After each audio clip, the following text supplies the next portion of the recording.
Alors, madame, pour démarrer la conférence que vous allez tenir dans un instant, vous avez voulu aussi qu'il y ait un certain nombre de témoins, des femmes, chefs d'entreprise, adhérentes du DLR, qui puissent venir ici témoigner. Et donc, je vais les appeler. J'appelle donc Laurence Fraîche, si elle est là, elle est là. Et son frère Éric qui applaudit, et on peut les applaudir, bien sûr, tous les deux. J'appelle également Sonia Dubès et sa plus proche collaboratrice Valérie Blondel. Bonjour, vous allez bien? Je vais vous demander de vous mettre ici, de vous mettre là, pardon. Vous allez bien? Bonjour Éric. Je vous en prie, mettez-vous ici, Sonia.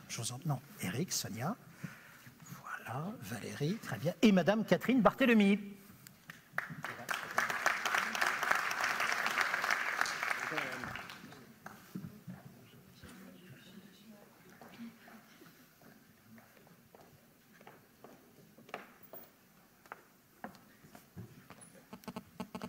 Vous allez bien?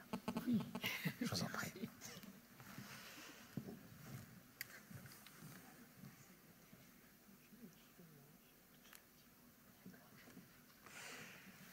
Et j'ai envie d'être provoquant pour démarrer. Messieurs, car dans messieurs, voyez-vous, la grammaire française inclut également les prénoms de Sonia, Valérie, Catherine et Laurence. Messieurs, si vous êtes ici, ce n'est pas parce que vous êtes des femmes chefs d'entreprise. C'est tout simplement parce que seulement vous êtes chef d'entreprise. Être femme ne suffit pas pour adhérer au DLR, être femme ne suffit plus pour en être écarté. Si vous êtes ici, c'est parce que vous avez accepté de témoigner. Donc, dans quelques instants, les unes après les autres, je vous demanderai de le faire. Et je vais tout d'abord vous plonger, si vous le permettez, au cœur du XVIe siècle. Nous sommes le 17 novembre 1558. Ce jour-là, Élisabeth Ier monte sur le trône. Rien ne l'y appelait. Rien ne l'y appelait parce qu'il a fallu une série de catastrophes pour qu'elle arrive au pouvoir. D'abord, il a fallu la mort de son père Henri VIII. Il a fallu le décès bousculé de son demi-frère Édouard VI.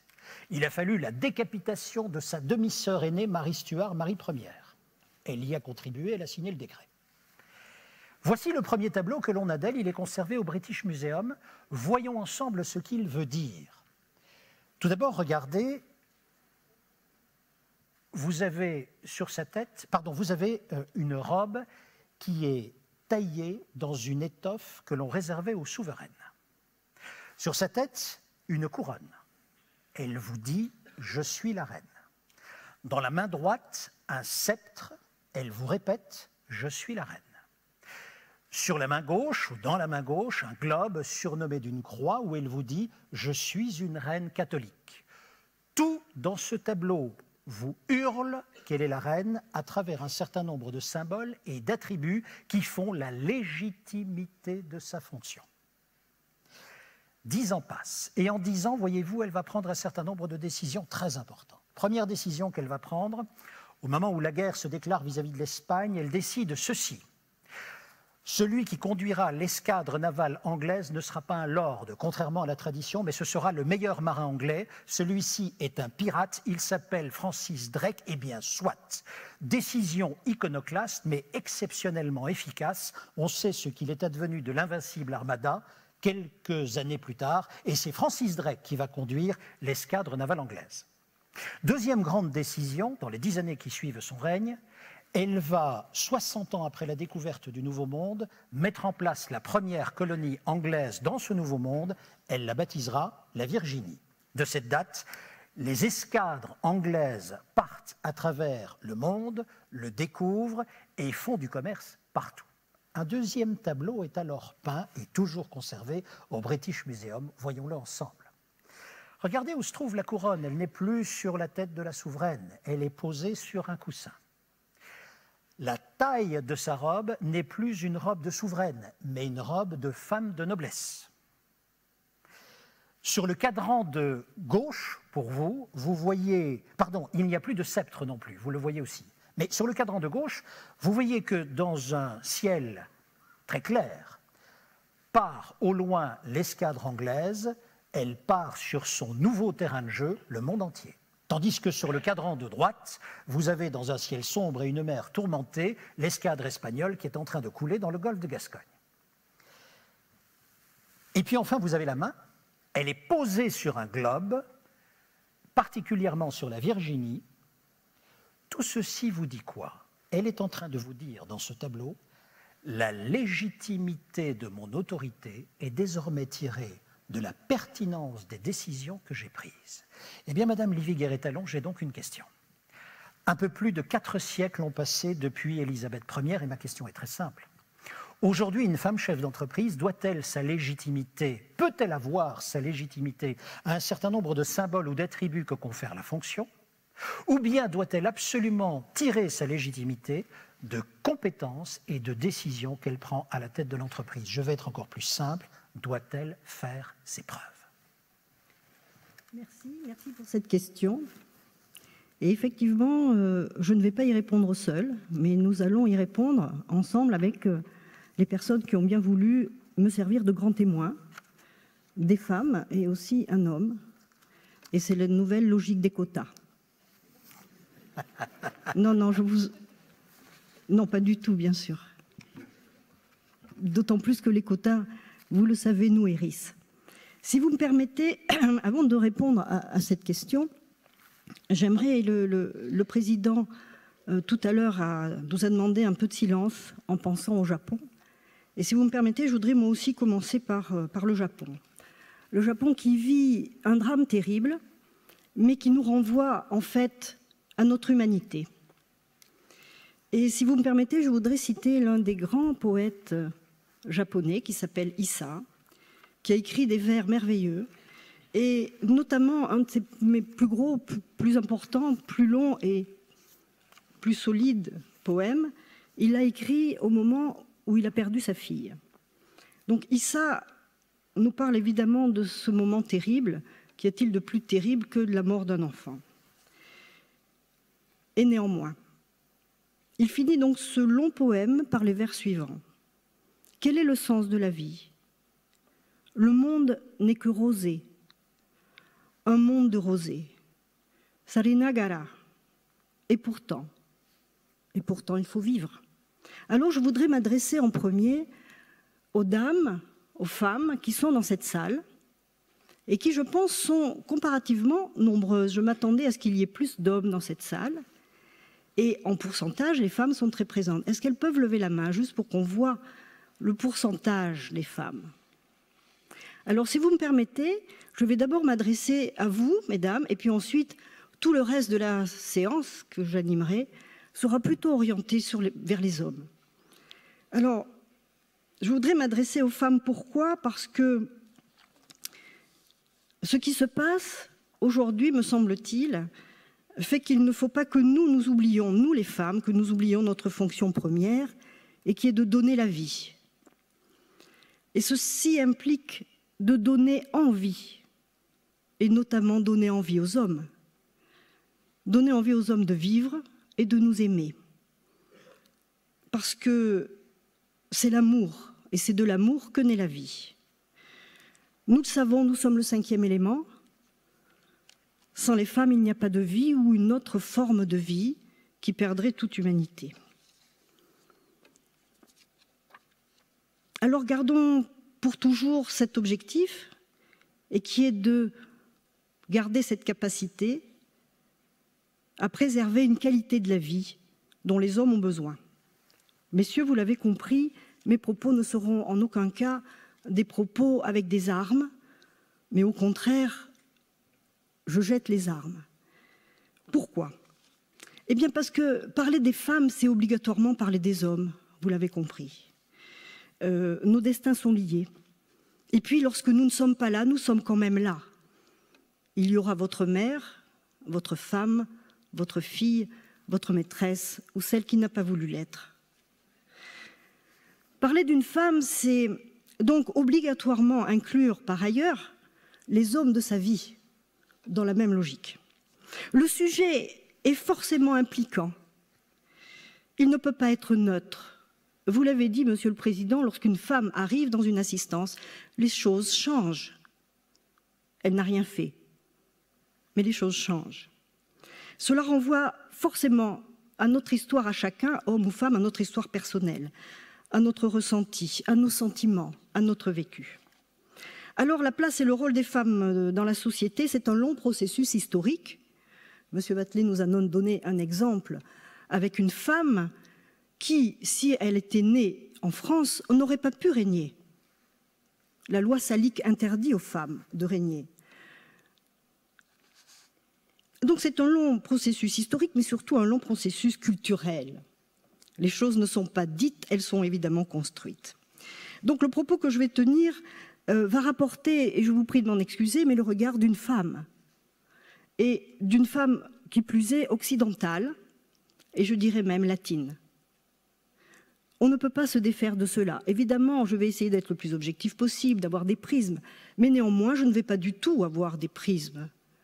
Je vais simplement vous présenter une façon de regarder les femmes et de partager, puisque l'élément essentiel peut-être des femmes, non pas que les hommes ne partagent pas, mais les femmes sont obligées de partager. Elles mettent au monde, elles partagent leur corps. Alors, mon plan va prendre deux parties. La première, c'est les femmes et l'entreprise. Donc, je vais donner quelques éléments pour poser un cadre. Je suis universitaire, donc je ne peux pas déroger à donner un cadre avec quelques éléments, mais qui vont nous permettre ensuite d'avoir un langage commun et de pouvoir partir beaucoup plus rapidement, je dirais, au niveau des questions que je poserai à mes invités. Et merci donc d'être avec moi et d'avoir bien voulu témoigner. Alors, premièrement, les femmes dans l'entreprise. Il y a effectivement cette période absolument extraordinaire qui fait que nous rentrons dans l'époque moderne, et vous le savez, c'est en gros la fin du 15e, 1492, et donc toute cette période-là, cette grande période, 15e et 16e siècle. L'entreprise va démarrer vraiment là, avec cette première mondialisation. On parle beaucoup de mondialisation aujourd'hui, mais les historiens nous font remarquer que depuis le début de cette époque que l'on nomme moderne, eh bien, il y a une mondialisation. On découvre l'Amérique, les Indes, tout l'Orient. Petite remarque aussi très importante aujourd'hui, c'est qu'à ce moment de modernité, l'islam quitte l'Europe, les Arabes sont chassés par l'Espagne, et donc l'islam et les Arabes vont se refermer sur eux-mêmes. Cette époque est donc doublement importante et nous voyons aujourd'hui que les deux sont liés aujourd'hui même. Alors, qu'est-ce qui va se passer? Eh bien, l'Europe va devenir, et l'Occident, avec l'Europe bien sûr, va devenir comme le grand modèle scientifique, culturel et surtout économique.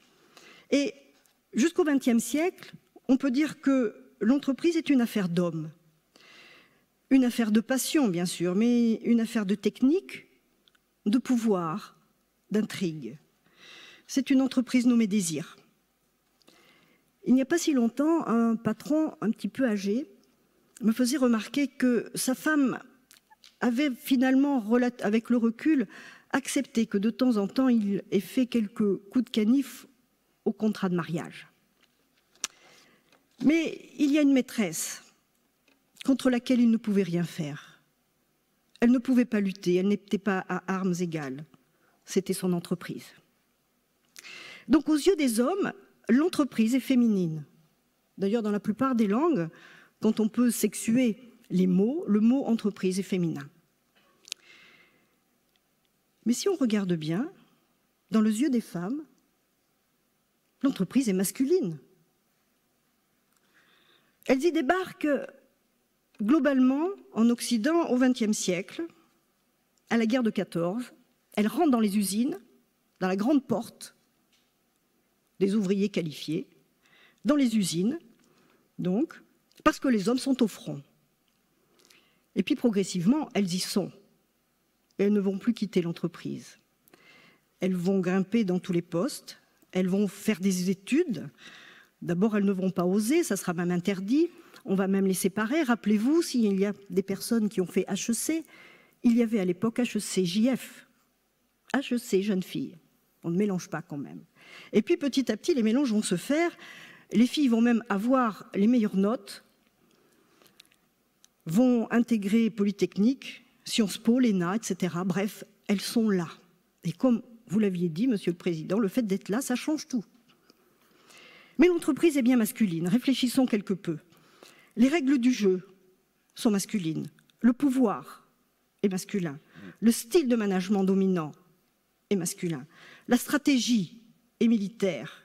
On parle de guerre économique, de quantitatif, voire d'agressivité, voire de mort de l'ennemi.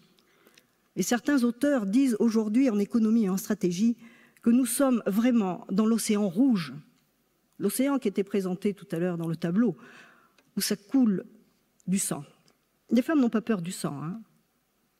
Elles le vivent dans leur corps, le sang, mais pas pour le verser vers les autres. Alors, les femmes sont bien aujourd'hui dans l'entreprise, mais à bien regarder, elles ont toujours, en général, ce que j'appellerais des postes subalternes. Et on peut se poser effectivement la question pourquoi. J'ose dire subalterne.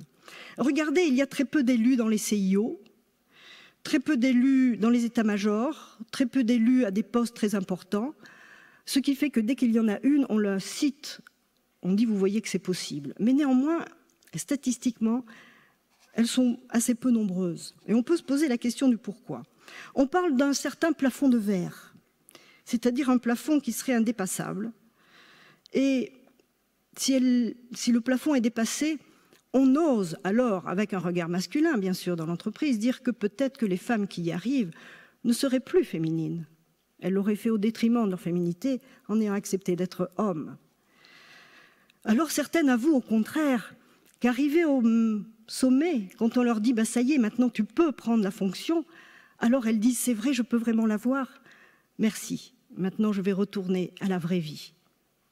Mes enfants ou mes petits-enfants, la peinture sur soi, car lorsqu'on a fait des grandes études pour une femme, repartir faire du shopping ou de la peinture sur soi, ce n'est pas des choix.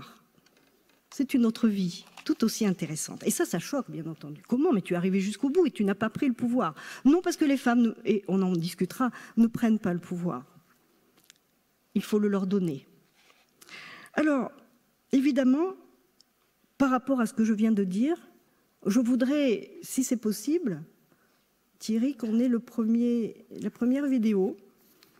Tout à fait. Qui présente le témoignage de deux femmes. Première illustration. Voilà, la première illustration donc, qui présente le témoignage de deux femmes qui sont donc sur la scène et qui vont vous présenter, je pense, une certaine vision du management au féminin.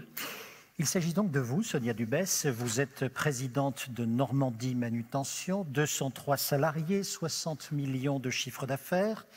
L'entreprise, votre entreprise, est fondée par votre père et vous y entrez le jour où il met son directeur commercial à la porte. Vous avez à ce moment-là, dites-vous, 3 inconvénients. Vous êtes une fille, vous êtes la fille du patron et vous êtes Bac+5, ce qui n'arrange pas les choses. Voyons comment cela se passe.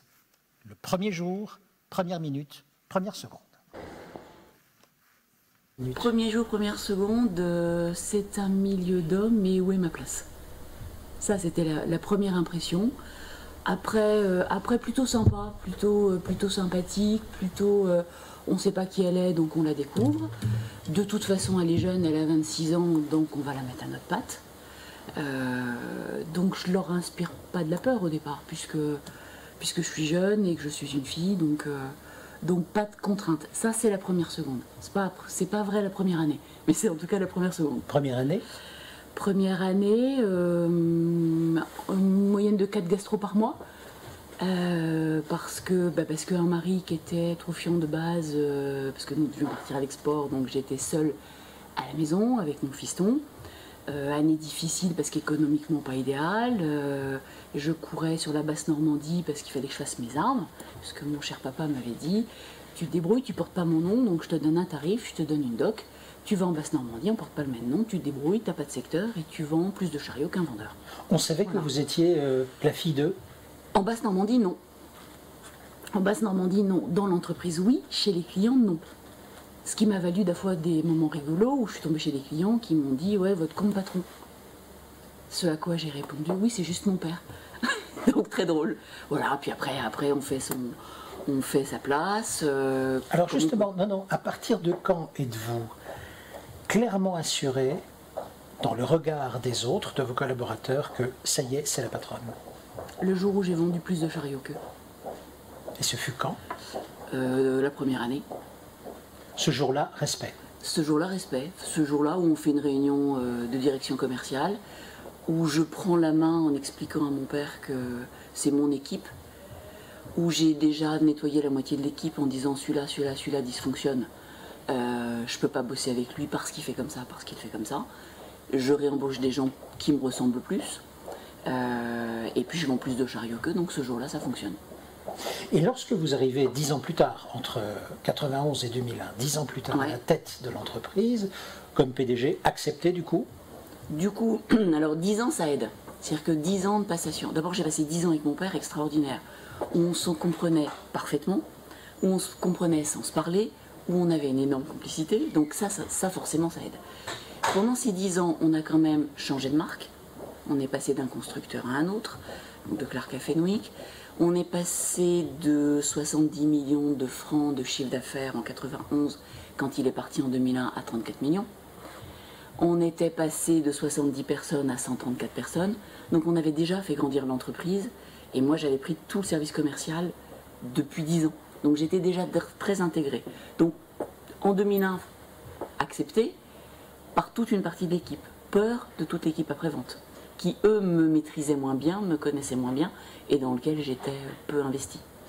Et finalement, le management, vu de votre point de vue, est-il identique que si vous aviez été un garçon? Je sais pas, je suis pas un garçon, donc j'en sais rien. C'est une bonne question, mais j'en sais rien. Je pense que ça, par certains côtés, c'est un management plus maternel. C'est-à-dire qu'on est plus à l'écoute, on doit être plus dans le social. Pas forcément dans le social aidant, mais en tout cas plus dans l'écoute, je pense. Je suis pas sûre qu'on manage comme les hommes, et je pense que c'est l'intérêt. En tout cas, je manage pas comme mon père, ça c'est sûr. Où trouve-t-il votre autorité, à votre avis? Dans le fait que je leur dise la vérité. Je leur dis toujours. Alors d'abord, je les vois tous 2 fois par an. Je réunis toute l'entreprise 2 fois par an par petits groupes. Je leur dis ce que je fais et je fais ce que j'ai dit. Je n'ai pas d'état d'âme si je dois me séparer de quelqu'un, si c'est pour l'intérêt de l'entreprise. Je suis relativement droite dans mes bottes, comme un certain politique l'avait dit, mais ça me ressemble bien.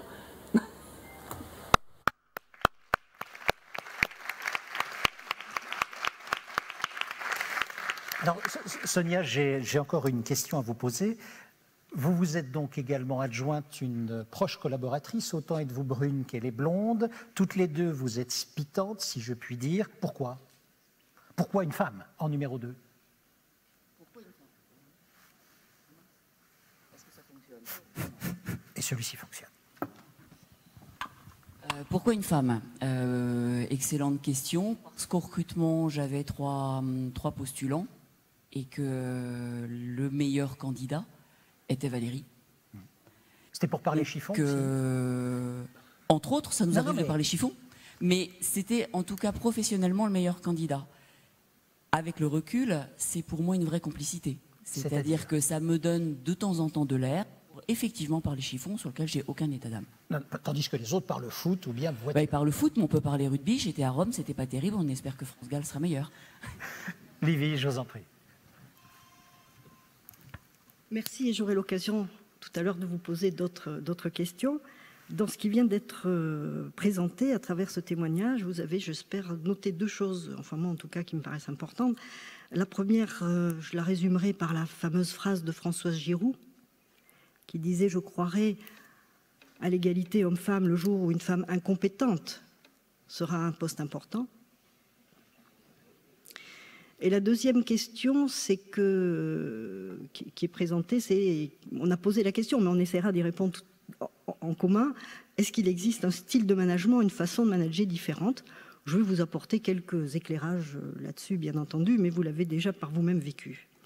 Alors, ma première partie, c'était les femmes dans l'entreprise. Ça y est, elles y sont, elles sont là, et elles sont à des postes importants, elles sont à la porte en tout cas, si elles le souhaitent. Et si on le leur permet, mais si elles le souhaitent aussi, hein, les 2 sont importants.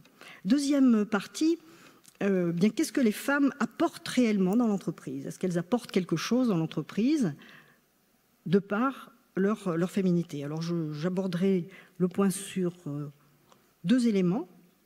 Un, elles donnent à penser ce que je vais reprendre d'un célèbre théorème mathématique, l'incomplétude. Parce que les femmes, elles aiment bien les maths aussi. Hein. On leur a dit longtemps qu'elles n'étaient pas bonnes, mais en fait, elles aiment beaucoup les maths. Et la deuxième chose, c'est la féminitude, que je prendrai comme idée Vous avez certainement entendu parler de la négritude de Léopold Changor, un grand poète aussi, et qui un jour s'est fait traiter de nègre à Paris alors qu'il était très jeune, étudiant à l'école normale supérieure. Et au lieu de réagir négativement, il a réagi positivement en disant « mais c'est vrai, je suis nègre, c'est un délit de faciès ». Lorsqu'on est femme, souvent on nous le reproche, à un moment donné on dit « oui mais tu es une femme », et c'est un délit de faciès, on ne peut rien changer, mais néanmoins on peut en être fier. Et donc de la négritude, je vous propose l'idée de féminitude. Alors tout d'abord, il me semble que ce que les femmes apportent en étant là, eh bien c'est donner à penser l'incomplétude, c'est-à-dire que les forts en maths se souviennent donc du fameux théorème de Gödel qui dit que dans un environnement, un ensemble axiomatique, on ne peut pas expliquer l'ensemble si on ne va pas aller chercher un axiome dans un autre ensemble. Ça, c'est la version masculine. La version féminine. Si tout est blanc, je ne peux pas vous expliquer le blanc. Il faut que je fasse appel à une autre couleur. Si tout est identique, je ne peux pas expliquer. Comme sur un radar, c'est la différence qui donne une information. Alors, l'incomplétude, qu'est-ce que c'est et comment les femmes vont y participer? Eh bien, lorsqu'une femme arrive, elle arrive avec l'altérité. Elle présente la différence. La différence avec un A. Comme aime à l'écrire Jacques Derrida, un de nos grands penseurs français mondialement connus. Le A, c'est l'arrivance, c'est la surprise, c'est l'inouï, c'est l'inattendu. C'est l'incompréhensible, c'est l'autre, l'altérité. Ainsi, après avoir pensé très longtemps d'une façon cartésienne qui sépare, on adore séparer. C'est blanc ou noir, c'est homme ou femme, c'est bien ou mal. Et après avoir séparé, l'arrivée des femmes oblige à considérer une autre façon de vivre, et Madame le maire l'a dit, le vivre ensemble. Et le vivre ensemble, ça veut dire qu'on va combiner des situations différentes, qu'on va accepter des choses qui sont parfois paradoxales, voire opposées. Opposées mais complémentaires, c'est-à-dire que l'une va pouvoir apporter à l'autre. On n'est donc plus du tout dans la logique de l'égalité. Pendant très longtemps, on a pensé que les femmes étaient inférieures aux hommes. On en a une preuve écrite, chacun d'entre nous, si vous regardez votre carte d'identité. Vous avez quelque part un numéro de sécurité sociale. Si vous êtes un homme, c'est le 1, le fort. Si vous êtes une femme, c'est le 2, deuxième, plus faible. Donc c'est écrit. Alors on a lutté, les féministes étaient là. Dans mes très jeunes années, j'ai été forcément féministe. Comment peut-on ne pas être féministe quand on sait que les salaires sont inférieurs? Encore aujourd'hui en France. Pour les ingénieurs, même diplôme, 20%, les statistiques officielles, 20% de salaire en moins. Comment peut-on ne pas être féministe? Alors on veut l'égalité, on se bat pour l'égalité. Et puis avec le temps, on se rend compte que c'est stupide, nous ne sommes pas égaux, nous sommes différents. Il faut bien un et un 2, mais nous c'est 3, 4, 5, 10 ou 0, parce qu'on tue des fois pour nous. Donc, une vision complémentaire, introduire cette idée d'incomplétude, accepter des logiques qui soient différentes. Et aujourd'hui, c'est pour ça, je pense, que nous sommes tous un peu effrayés, on n'arrive pas bien à comprendre ce qui se passe, on ne sait pas trop comment manager, parce qu'on nous demande tout et son contraire dans la même minute, et en plus, il faut aller encore de plus en plus vite dans ces logiques de contraire. Il faut ce que Edgar Morin, un autre penseur français très connu, appelle la dialogie. C'est-à-dire comment est-ce qu'on peut, lorsque deux logiques apparemment s'affrontent, sont contraires, comment est-ce qu'on peut néanmoins faire avec ces deux logiques? Et le fait que les femmes arrivent dans l'entreprise, indirectement, elles induisent ce genre de remarques. Comment faire avec du masculin et du féminin? Alors, si vous me permettez, j'aimerais que l'on visionne le deuxième témoignage, puisque là, il y a un homme et une femme. Laurence Frêche, bonjour. Vous êtes donc directeur général de l'entreprise Frêche, directeur général sous la présidence de votre frère Éric. Cette entreprise est fondée par votre grand-père, Alexis. Nous sommes dans les années 60, événement d'Algérie. Alexis se retrouve à Marseille, il va d'abord louer des échafaudages. Vient votre père Alain, il se joint à votre grand-père, et puis ensemble ils vont louer des chariots élévateurs. Nous sommes à ce moment-là en 1975. 1982, Alain arrête les chariots et trouve une niche, ce sont les nacelles élévatrices. Et l'entreprise retrouve encore une nouvelle vigueur grâce à cette niche. Aujourd'hui, l'un et l'autre, vous développez l'entreprise et vous avez doublé sa surface en 5 ans. Voyons comment vous le faites après quel Yalta d'entreprise. Témoignage. J'entre dans l'entreprise en 1994. Pour faire quoi? Pour assister mon père dans la direction de la société Fresh Location. Vous-même, vous ignorez complètement cette entreprise. Pour quelle raison? Contrairement à mon frère, moi je n'ai pas eu accès à l'entreprise de manière aussi régulière que lui. Donc moi je n'ai pas fait mes stages à l'entreprise, je n'ai pas lavé de machine et je n'ai pas passé des semaines et des semaines à l'atelier pour voir comment ça marche. Donc après mon école de commerce, spontanément je suis rentrée à la banque. L'entreprise familiale ne vous intéressait pas, ou en tous les cas les liens n'étaient pas tissés? Dans tous les cas, mon père n'y avait pas pensé. Donc naturellement il s'est tourné vers mon frère, mais il n'y avait pas lui-même spécialement pensé. Donc comme il n'y avait pas pensé, moi non plus, et j'ai continué, j'ai poursuivi mon chemin. Donc quand lui a commencé à y penser, vous y avez pensé? Attendez, je réfléchis. Oui, certainement, oui. C'est-à-dire, comment ça s'est passé? Un jour, votre père vous appelle, ou un soir, votre père vous appelle et dit, écoute, il va falloir que tu te décides. C'est exactement comme ça que ça s'est passé. Nous avons déjeuné ensemble et il m'a dit, j'arrive à l'aube de mes 70 ans et j'envisage bientôt de me retirer. Donc, si tu veux réfléchir à rentrer dans l'entreprise, ça peut être le moment. Donc, sur ce, j'ai passé un coup de fil à Eric et nous avons poursuivi notre déjeuner par un dîner où nous avons parlé de ça. Et c'était une surprise pour vous, ou bien c'était attendu finalement? Non, c'était une surprise pour moi. Moi j'étais en poste à la banque avec une évolution de carrière assez sympathique. Donc j'étais assez éloignée de tout ça et j'avoue que j'avais pas de plan de carrière tourné vers l'entreprise familiale. Le fait que votre sœur ait un parcours très spécifique dans la banque et tourné vers l'entreprise militait également en faveur de son retour. Ça m'intéresse grandement. Et ses excellents résultats au Crédit du Nord aussi m'incitent à la faire rejoindre, à lui faire rejoindre le groupe. Soupçonnez-vous à ce moment-là qu'il y aura ou qu'il pourrait y avoir un souci de légitimité? Non, jamais. Jamais, parce que depuis 11 ans, donc, je dirige déjà l'entreprise. Donc moi, ma légitimité est ce qu'elle est, mais en tout cas, elle est établie. Et donc, non, je ne peux pas imaginer une seconde que Laurence puisse rentrer en conflit avec moi en matière de légitimité. Racontez-moi à quelle occasion, très précisément, vous entrez dans l'entreprise. Ça se fait un matin comme ça où vous arrivez, ou bien il y a vraiment une occasion plus solennelle que cela? Un lundi matin à 8h. Oui, avec une annonce quand même de notre père qui avait prévenu les collaborateurs lors de l'inauguration de notre agence à Toulouse en 2005, pardon. Et donc les collaborateurs Fresh Location étaient réunis sur Toulouse et mon père en a profité à ce moment-là pour annoncer l'arrivée de Laurence. Je crois que c'est cette journée-là qui marque véritablement l'entrée de Laurence dans l'entreprise. Le tournant officiel se fait à ce moment-là. Oui, tout à fait. Dans le milieu bancaire, beaucoup étaient convaincus de vos compétences et de votre autorité en la matière. Vous le faisiez d'ailleurs. En revanche, une fois que vous arrivez, tout cela est ignoré, ici en tous les cas. À quelle occasion, la première fois, tout repart dans le bon sens?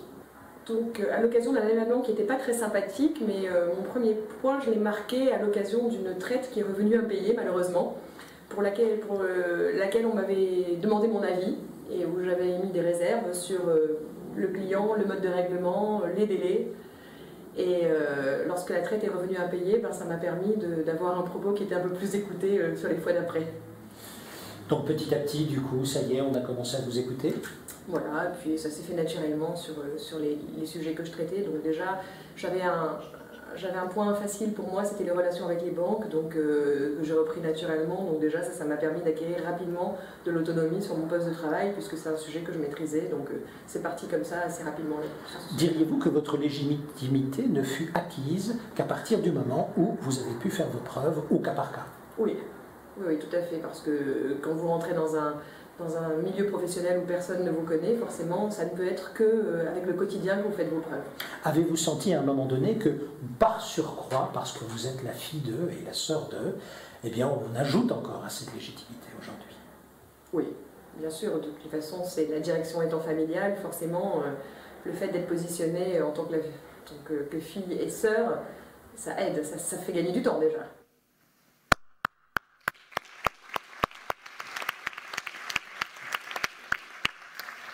Laurence, donc, lorsque vous entrez dans l'entreprise dirigée par votre frère et que vous arrivez au poste de directeur général, comment se sont effectués le partage des matières?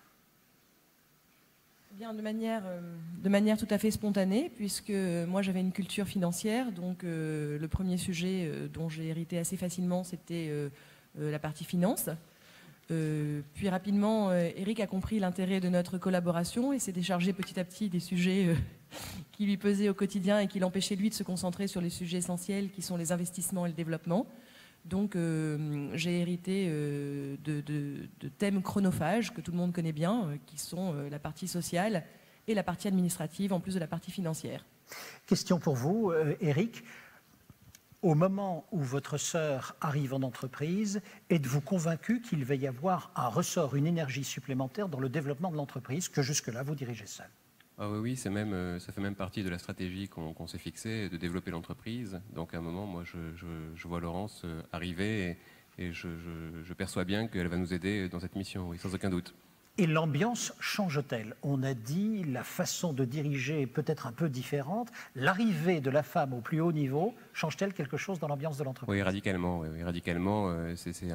Donc les collaborateurs ont été très surpris donc, de la différence qu'il y a pu y avoir donc, entre le management qu'on avait donc, déployé avec mon père pendant une dizaine d'années et celui donc, qu'on déploie aujourd'hui avec Laurence. Oui. Peut-on mettre des mots sur cette différence? C'est difficile, c'est pas si facile. C'est pas si facile. Ça fait partie de ces sujets qu'on sait, sur lesquels on n'a pas de doute. Il y a eu une différence. Maintenant, mettre des mots, c'est pas si facile. Je dirais une vraie différence dans l'ambiance de travail, dans la communication en interne et dans les relations à l'intérieur de l'entreprise, mais c'est pas facile d'y mettre des mots. C'est pas si évident en tout cas. Merci beaucoup, à l'un comme à l'autre. Livie. Merci.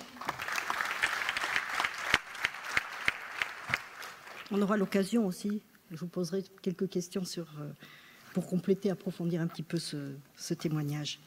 Ce que vous venez de dire, ce n'est pas si facile.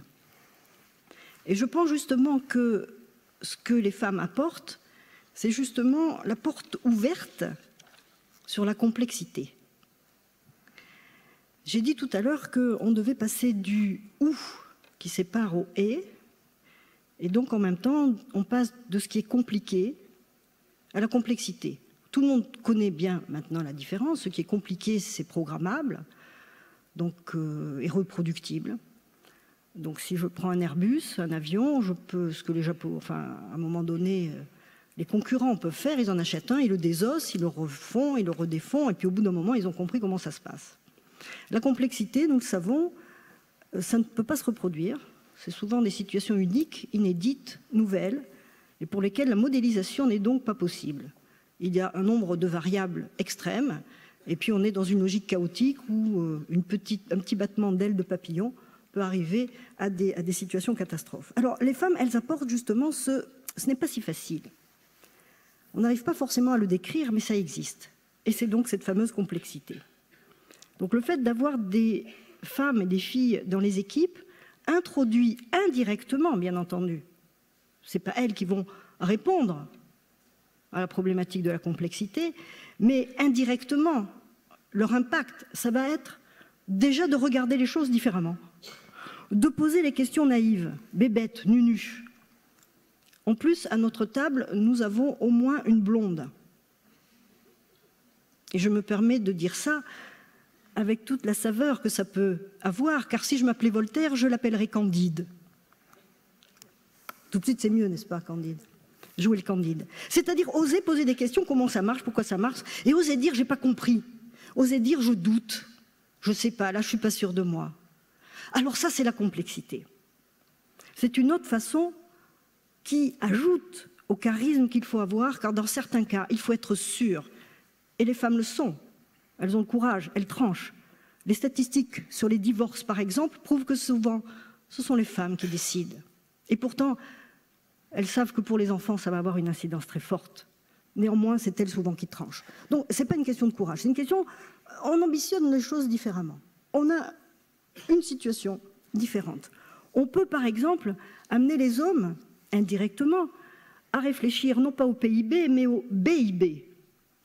Tout le monde voit de quoi je parle. Qui ne voit pas? Levez la main juste pour savoir. Si je vous dis on va travailler, et le président Sarkozy a demandé à ce que l'on travaille sur le BIB. Eh bien le BIB, c'est le bonheur intérieur brut. Alors M. Sarkozy, on ne peut pas dire que ça soit... Enfin, son côté féminin n'apparaît pas tout de suite. Et néanmoins, il ose mettre le patron de l'OFCE, M. Fitoussi, grand professeur en économie, le mettre en confrontation avec M. Sen et M. Stiglitz, deux prix Nobel d'économie, pour réfléchir sur comment valoriser, comment mesurer ce qui n'est pas mesurable. Monsieur le Président, vous avez commencé votre propos par des chiffres, si vous me permettez que je fasse cette remarque. Des chiffres qui d'ailleurs n'étaient pas très optimistes, mais des chiffres. Les hommes et la façon masculine de présenter les choses, c'est forcément rationnel. Je vais maîtriser les choses. Nous, les femmes, on ne maîtrise rien. On sait qu'on ne maîtrise pas. Vers 10-11 ans, notre maman nous dit « il va se passer quelque chose d'important ». Quand? Je ne sais pas. Ah. Puis un jour, quand tu seras plus âgé, ça s'arrêtera. Quand? Je ne sais pas. Uh-huh. Mais à partir de ce moment-là, tu vas commencer à compter. Car il faut compter les jours, les mois, les lunes. Nous avons une vision cyclique du temps. On sait qu'il y a un début et une fin. On sait que des fois, nous ne serons pas disponibles. Quand vous avez un bébé dans le ventre, vous l'avez remarqué? On est moins disponible. On ne s'appartient pas. Et encore aujourd'hui, quel bonheur, nous avons à peu près la maîtrise de notre corps, ce qui fait que beaucoup de femmes sont aujourd'hui ici et à des postes importants. Pendant des siècles, nous ne pouvions même pas, nous ne savions pas exactement ce qui se passait, mais en plus on ne pouvait pas du tout maîtriser. Donc les femmes étaient soit enceintes, soit en fausse couche, etc. Des choses terribles. Mais ça nous a donné une vision du monde. Je vais positiver tout ça. C'est-à-dire que nous acceptons l'imprévu. On va avoir un bébé, c'est génial. Il sera comment? Je ne sais pas. Il sortira quand? Je ne sais pas. Il a été fait quand? Je ne sais pas exactement. On va voir le médecin, sauf si on a fait une seule fois dans le mois, ce qui me paraît tristouille. On n'est jamais sûr, n'est-ce pas? Bon. On n'est même pas sûr du père vraiment à la sortie. Et ça, c'est une force de la mère, car vous le savez, c'est la mère qui présente le père. Donc le vrai père, ce n'est pas forcément le biologique, c'est celui que la mère propose en disant « voilà, c'est ton père ». Et tous les témoignages le prouvent. Donc derrière ça, ça veut dire que nous sommes très humbles, hein, vous l'avez compris, et nous apportons quelque chose d'indéfinissable, de peu mesurable, de complexe, mais qui, dans un environnement comme le nôtre, aujourd'hui, où nous sommes confrontés à cela, regardez ce qui se dit sur le Japon, que se passe-t-il, on ne sait pas. On ne sait même pas mesurer l'eau dans une piscine. C'est quand même un con, ça, mais que font les hommes? Où sont les hommes qui mesurent tout, avec leur décamètre? Donc nous sommes dans un environnement où les femmes apportent vraiment ceci. Quelque chose de différent, quelque chose sur l'incomplétude et évidemment la complexité. Alors évidemment, on est des casse-pieds, hein, parce que comme on est toujours en train de poser la question qui fait que mais ça, on ne peut pas le maîtriser, j'ai des collègues professeurs très quantitatifs qui me proposent un modèle encore il y a 15 jours, et je lui dis c'est très bien, mais il me semble que là, il y a une variable dont tu ne tiens pas compte. Et le professeur me dit, mais ça c'est une variable que je ne peux pas mesurer, donc je vais la neutraliser. Historiquement, neutraliser, ça fait froid dans le dos, mais, et en gros, moi, étais-je bien scientifique à parler du qualitatif alors que le quantitatif est si prégnant? Les femmes apportent le qualitatif, elles osent ne pas mesurer. Car chez nous, vous l'avez compris, on compte, mais rien n'est mesurable. Alors on apporte ce que j'ai appelé cette féminitude, ce délit de faciès, qui fait que lorsqu'on prend la parole, on va être différente. Monsieur le Président, vous avez commencé par des chiffres, Vous nous avez fait nous lever pour, certes, le Japon, mais si vous me permettez, d'une façon très officielle, et c'est ce qu'il fallait faire, et nous vous en remercions.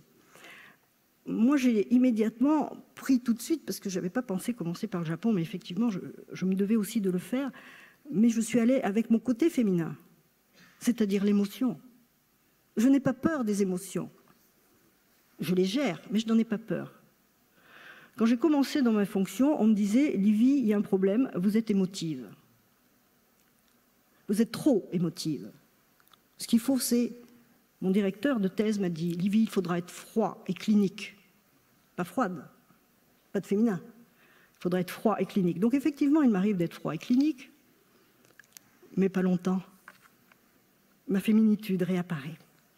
Alors, ce délit de faciès, comment elle se présente? Vous l'avez compris tout de suite, d'abord par ce que l'on appelle le sexe biologique. Dès la naissance, vous avez eu des enfants, et c'est la première chose que l'on annonce, c'est une fille ou c'est un garçon. C'est la première chose. C'est ce qui va nous définir dans le monde. Et pratiquement notre vie et notre carrière va en être décidée.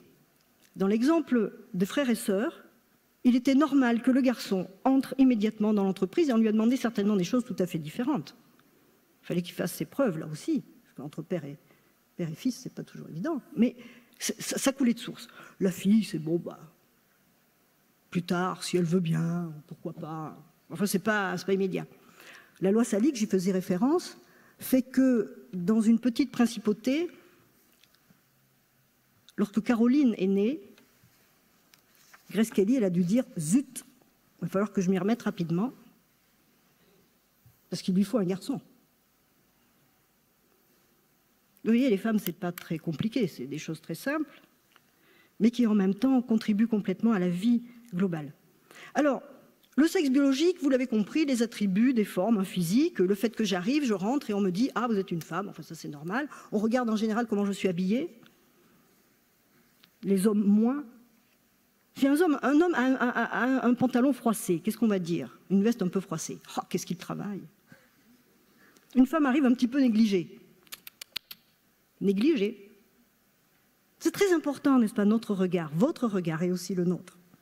Alors, une fois qu'on a parlé de cette approche immédiate et culturelle, qui en même temps présente des différences réelles.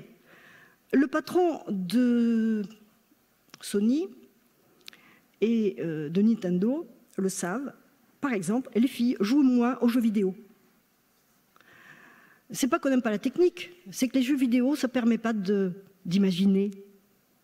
Et nous, ce qu'on aime, c'est les poupées Barbie, parce qu'on peut imaginer la vie. On peut imaginer la vie avec Ken, etc., mais vraiment imaginer. Rien n'est écrit. Dans les jeux, tout est écrit. Alors, on vous dit, oui, tu peux choisir, alors tu tires sur le bonhomme tout de suite, ou tu attends 2 secondes pour tirer sur le monstre. C'est un peu limité. C'est véridique, hein.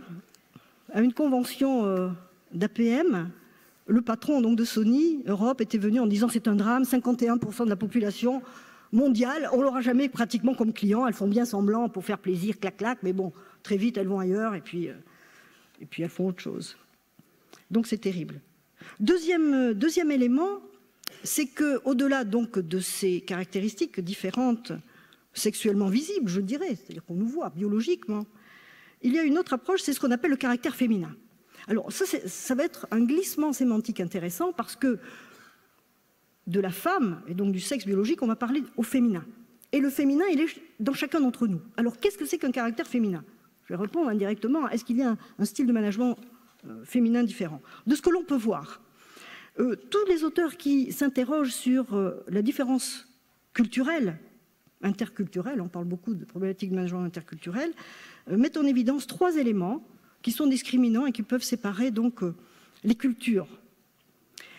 Si on regarde le positionnement du féminin et donc des femmes, on va voir qu'elles se positionnent effectivement de façon différente des hommes par rapport à ces 3 critères. Le premier, c'est la prise de risque. Les femmes, on l'a dit, ont beaucoup de courage, mais elles prennent moins de risques que les hommes. Lorsque l'aventure est trop risquée, elles n'y vont pas. Pourquoi? Ce n'est pas un choix. C'est que génétiquement, nous sommes là pour préserver la vie. Alors certains risques, on ne les prend pas. En Formule 1, il n'y a pas de femmes. Quand on parle avec les femmes, elles essayent pour faire plaisir, pour faire comme le père, le frère, le machin, se prouver qu'eux. Mais elles n'y vont pas jusqu'au bout. Pourquoi? Et elles le disent. Trop risqué, on risque sa vie, c'est inutile. On l'a vu d'ailleurs, et certains de mes collègues ont fait des études sur les prises de position face à la crise financière, où on a vu que lorsqu'il y a des femmes dans les CIO, la prise de risque a été inférieure. Alors à première vue, c'est pas très courageux et c'est pas très in. Sauf que quand il y a une grosse crise, ce sont ces entreprises-là qui ont le mieux résisté, forcément. Donc il n'y a pas que du mauvais. Et puis elles ont une logique dans cette gestion du risque qui est qu'elles peuvent être au service des autres. Nous sommes au service des autres, au service de l'humanité, et on est dans une sorte de servitude volontaire. Même si on arrive à certains éléments, on peut dire c'est bon, je lâche prise, tu as gagné. Un peu comme dans le jugement de Salomon. Deux femmes se disputent un bébé.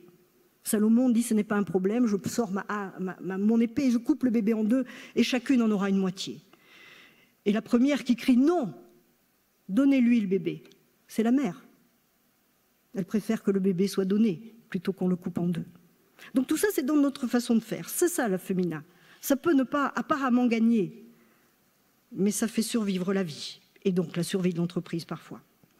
Donc, prise de risque. Deuxièmement, la gestion du temps. Alors, quand je dis que c'est féminin, vous l'avez compris, il n'y a pas que les femmes qui sont comme ça. Dieu merci, il y a beaucoup d'hommes qui ont ce côté féminin.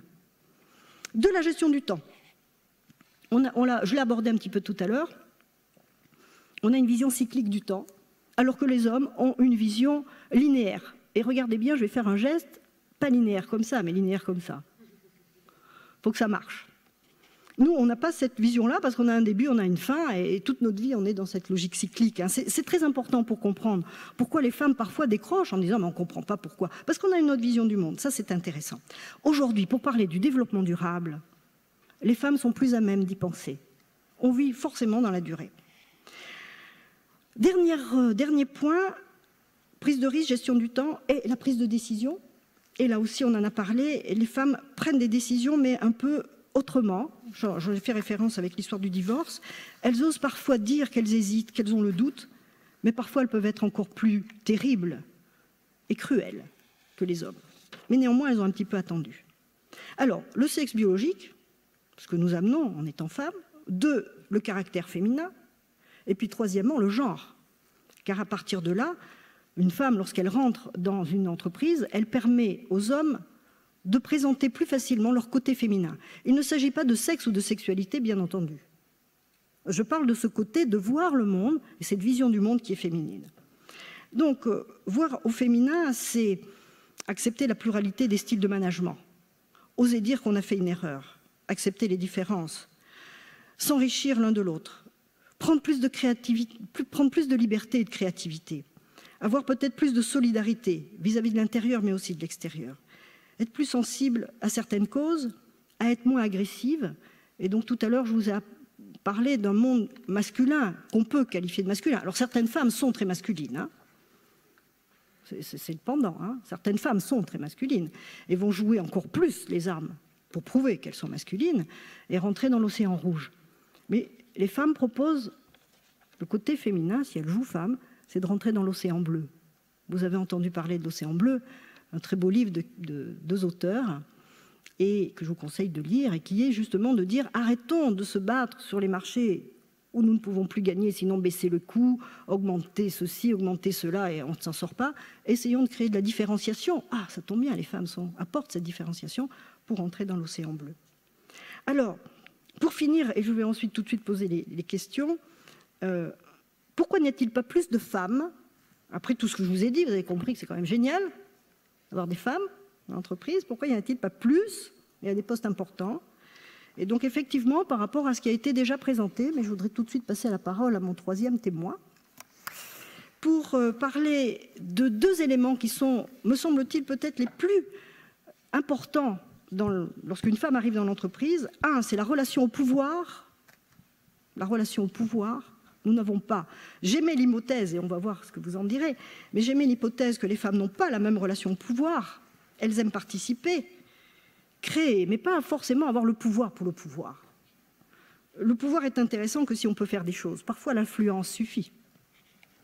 Et 2, la légitimité, donc je reboucle avec ce que vous avez proposé comme thématique, la légitimité où pour une femme la compétence ne suffit pas. Alors que pour nous ça ne suffit pas. Elles ne vont pas prendre le pouvoir. Ça c'est les hommes qui disent le pouvoir se prend, hein, avec le mouvement. Rappelez-vous Nicolas Sarkozy face à un duel terrible entre un homme et une femme face à Ségolène, et où à un moment donné, avec sa main et sa montre, il l'a fait. Je prends. Il a pris le pouvoir. Et tout le monde l'a vu. Une femme ne va pas faire un geste comme ceci. Pourquoi? Parce que d'abord, elle doute, elle ne va pas prendre le pouvoir, mais surtout, elle va attendre qu'on le lui donne. Et en général, elle va attendre qu'un homme le lui donne. Et dans ce que nous avons vu, on a vu qu'il y a des frères, des pères qui, éventuellement, donnent le pouvoir. Alors, je vais tout de suite pouvoir poser des questions dans ce style, si j'ai encore un petit peu de temps. Combien est-ce que nous avons comme temps? Nous avons d'abord un témoignage et puis je vous demanderai de conclure si c'est possible. D'accord. Alors, Catherine Barthélemy, vous avez été présidente du DLR. Vous êtes aujourd'hui à la tête de l'entreprise Manuloc. 300 millions de chiffre d'affaires, 1200 salariés. Lorsque vous arrivez comme gérante dans cette entreprise qui a été fondée par votre père, nous sommes en 1972, décrivez-moi la façon, l'attitude dont vous entrez dans l'entreprise. Je suis rentrée de manière tout à fait fortuite.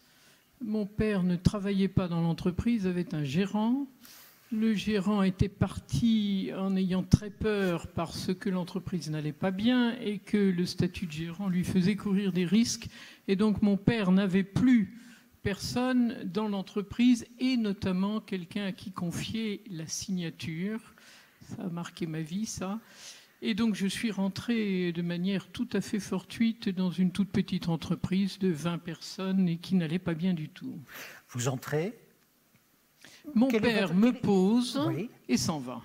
Et donc à ce moment-là, dites-moi, quel est votre état d'esprit? La panique, bien entendu. La panique, il m'a juste confié une mission, tu es là pour signer l'échec. En d'autres termes, contrôle et fais en sorte qu'il n'y ait pas de drame. Et donc je me suis enquise de regarder ce que je signais et de fil en aiguille, de remonter le courant. Je n'avais aucune consigne, aucun mentor, aucune formation, rien du tout. Donc les jours passent, les semaines et les mois. Expliquez-nous de quelles compétences vous entourez-vous ou bien vous-même, comment exercez-vous clairement votre pouvoir? Je n'exerce pas le pouvoir puisque je suis rentrée en ne sachant rien. J'étais mère de 3 enfants, mère au foyer et j'avais repris des études pour m'occuper le cerveau. Je n'avais aucune connaissance, aucune compétence. Mon premier souci a été d'apprendre ce qu'était la TVA. Et mon père m'a dit la formation c'est une très très mauvaise chose, on a des idées théoriques, on ne sait pas ce qui se passe, donc pas de formation. Voilà, alors je me suis assise à la comptabilité, puis j'ai regardé ce qui se passait, puis j'ai essayé de comprendre. Et puis voilà, puis il a embauché un directeur en qui il n'avait pas confiance, donc il fallait qu'en plus je surveille. Et puis évidemment, il est parti en essayant de trahir l'entreprise. Donc j'ai été obligée d'en prendre un petit peu plus, et notamment le service commercial. Et puis voilà, comme ça, vraiment, j'ai souffert un martyre. Et ce martyre a duré combien d'années? C'est-à-dire à partir de quel moment votre pouvoir, petit à petit, s'est installé? Alors, je ne sais pas, le pouvoir, c'est très difficile, parce que l'entreprise, ça n'est pas une démocratie, c'est un lieu où le pouvoir s'exerce de droit divin. Donc, j'ai été nommée gérante, donc j'avais un pouvoir de signature. Est-ce que j'avais un pouvoir sur les hommes? Sûrement pas. Rien du tout, j'étais là pour contrôler, puis apprendre, et puis occuper les fonctions qui petit à petit se libéraient. On a embauché un directeur commercial qui est parti, alors j'ai bouché le trou, enfin voilà, c'est comme ça, spécial. Hein. Quand avez-vous vu dans le regard de vos collaborateurs qu'ils vous estimaient à votre juste place, c'est-à-dire en numéro 1? Très difficile, parce que comme je ne savais rien... Oui, mais à un moment donné, vous avez bien su. J'ai fini doucement par occuper des fonctions.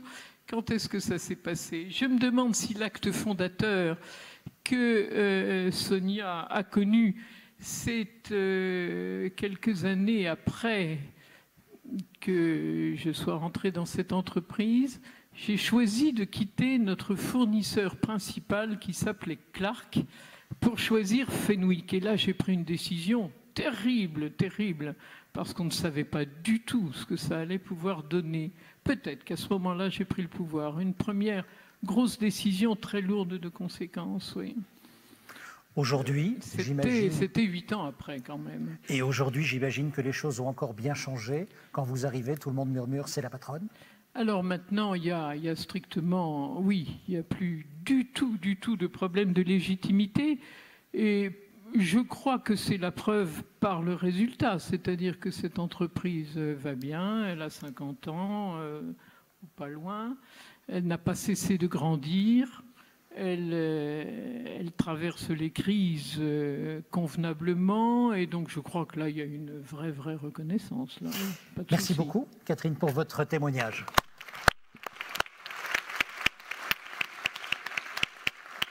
Livy, malheureusement, il nous reste quelques minutes pour conclure. Vous souhaitiez vous entretenir. Si la conclusion passe par le dialogue, je suis preneur. Tout à fait. J'ai beaucoup parlé, et donc... je vais vous poser, si vous permettez, une ou deux questions par rapport à ce que vous venez de dire. Je voudrais remarquer votre modestie, hein, c'est ce que j'avais dit, les femmes ont toujours une part de doute et de modestie. Suis-je bien là à ma place? Est-ce que je vais donner le maximum? Les gens pensent que c'est une faiblesse, enfin les hommes pensent que c'est une faiblesse, en fait c'est une force, hein, bien entendu. Puisque du coup, on peut toujours aller un petit peu plus loin, puisqu'on n'a pas affirmé où est-ce qu'on allait aller. On travaille en creux, nous. Ouais, donc, est-ce qu'il y a un mot qu'on n'a pas employé, mais que vous avez suggéré, parce que vous avez dit j'ai pris une décision, et madame aussi, et vous aussi, à un moment donné, vous prenez une décision, vous avez employé le mot acte fondateur. Est-ce que l'intuition, puisque c'est un mot qui n'a pas été employé, est-ce que l'intuition est, d'après vous, féminine ou pas? Est-ce que l'intuition est importante dans votre carrière? Sonia. Alors, je pense que l'intuition est importante. Est-ce qu'elle est féminine? Je ne suis pas sûre. Parce que moi, j'ai rencontré des hommes qui avaient beaucoup d'intuition. Peut-être que nous, on l'exprime plus facilement. Oui. Ou qu'on ose dire, je ne sais pas pourquoi j'ai fait ça, c'est mon intuition. Et qu'on n'essaie pas de trouver des chiffres et des validités qui permettent de dire, ouais, je suis très très forte, c'est parce que j'avais tout vérifié. Ouais. Catherine Barthélemy, au moment où vous décidez de passer de Clark chez Fenwick, c'était de l'intuition ou il y avait des chiffres? Il n'y avait pas de chiffres du tout. Il y a quelque chose qui a toujours fortement guidé ma vie, et c'est peut-être une de mes devises, ne pas subir.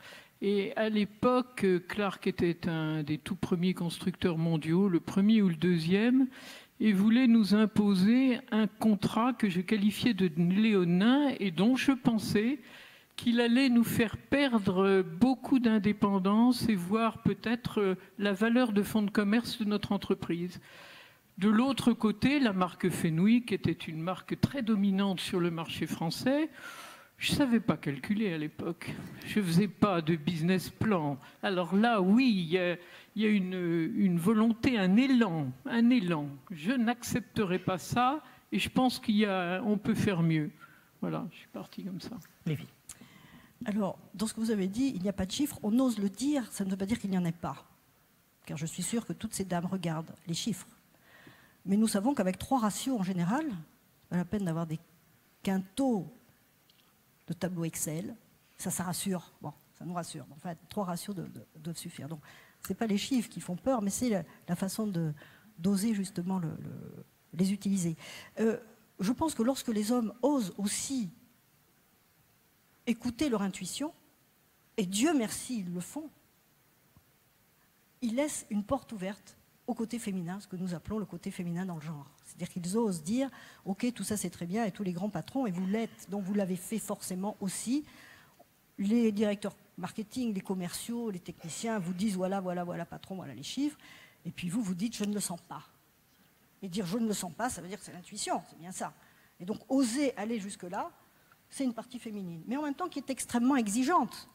Car dire je ne le sens pas et on va faire comme ceci plutôt que comme cela, c'est pas être évanescente et prime sautière.